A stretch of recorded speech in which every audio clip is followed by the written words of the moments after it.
yakoze. yazamutse umusozi Nyagihanga, yarakubiswe arashinyagurirwa. Ibyaha byanjye nibyo yazize, kandi mu by'ukuri we arakiranuka.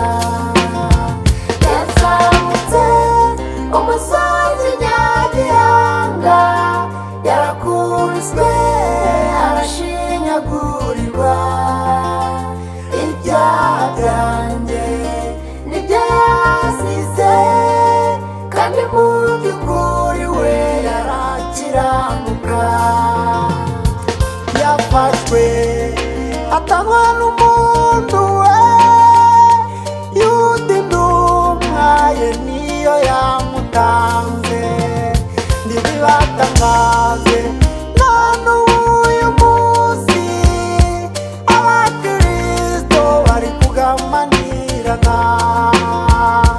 Bene data kuki mukora ibyaha, kandi umwami Yesu yaradupfiriye. Iyo ugamaniye mwenezwa muri Kristo, uba umeze nka Yuda watanze umwami we. Yafashwe atangwa n'umuntu we, Yuda intumwa ye niyo yamutanze. Ntibibatangaze none uyu munsi abakristo bari kugambanirana. Bene data kuki mukora ibyaha, kandi umwami Yesu yaraducunguye. Iyo ugambaniye mwenezwa muri Kristo, uba umeze nka Yuda watanze umwami we. yazamutse umusozi Nyagihanga, yarakubiswe arashinyagurirwa. Ibyaha byanjye nibyo yazize, kandi mu by'ukuri we arakiranuka. yazamutse umusozi Nyagihanga, yarakubiswe arashinyagurirwa.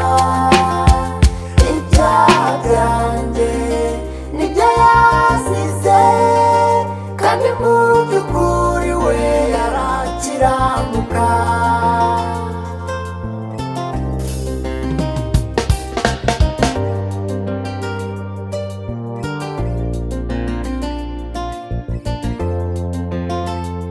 Bene data namwe bashiki banjye, kuno munsi mbasabiye umugisha wo kuzanesha umwanzi Satani, tukazaterana hamwe muri bya birori.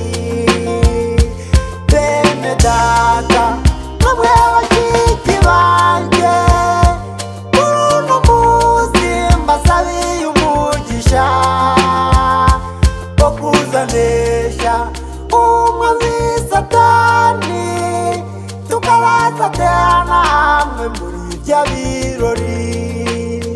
yazamutse umusozi Nyagihanga, yarakubiswe arashinyagurirwa. Ibyaha